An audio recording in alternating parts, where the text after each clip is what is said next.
김정은 북한 국무위원장의 여동생인 김여정 노동당 부부장이 북한의 대륙간 탄도미사일 ICBM 도발에 대응해 소집된 유엔 안전보장이사회에 반발하며 거친 표현을 담은 비난 담화를 냈습니다.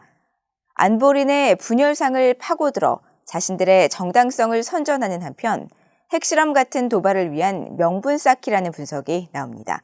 첫 소식 조상진 기자가 보도합니다. 김여정 북한 노동당 부부장은 22일 대외관용 조선중앙통신을 통해 담화를 내고 유엔 안보리가 북한의 대륙간 탄도미사일 ICBM 발사에 대응해 회의를 소집한 데 대해 반발했습니다. 미국의 부추기 말에 유엔 안보리가 북한의 신형 대륙간 탄도미사일 화성 17형 시험 발사를 문제 삼았다면서 안보리는 북한을 겨냥한 미국과 한국의 군사 연습들과 무력 증강은 외면하고 그에 대한 북한의 자위권 행사를 거론한 것은 명백한 이중 기준이라고 주장한 것입니다. 김 부장은 이어 미국 등 14개 나라가 별도의 공동성명을 장외에서 발표한 데 대해서도 역스러운 공동성명이라면서 겁먹고 지저대는 개에 비유하지 않을 수 없는 광경이라고 비난하고 자위권 행사를 위해 끝까지 초강경 대응을 할 것이라고 주장했습니다. 전문가들은 김 부부장의 담화는 중국과 러시아의 계속된 거부권 행사로 빚어지고 있는 안보리의 분열상을 이용해 자신들의 정당성을 대외에 선전하려는 행보라고 분석했습니다.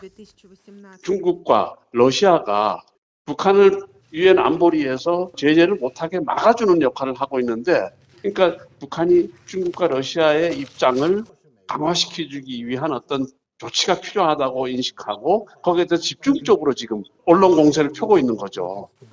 전문가들은 지난 20일 발표된 최선희 외무상의 안토니우 구테르스 유엔 사무총장에 대한 비난 담화 직후 탄도미사일을 발사했던 것과 비교하면서 이번 담화의 주체가 북한의 대미 대남 업무를 총괄하고 있는 것으로 알려진 김여정 부부장이라는 점에서 향후 도발을 위한 명분 쌓기라고 분석했습니다.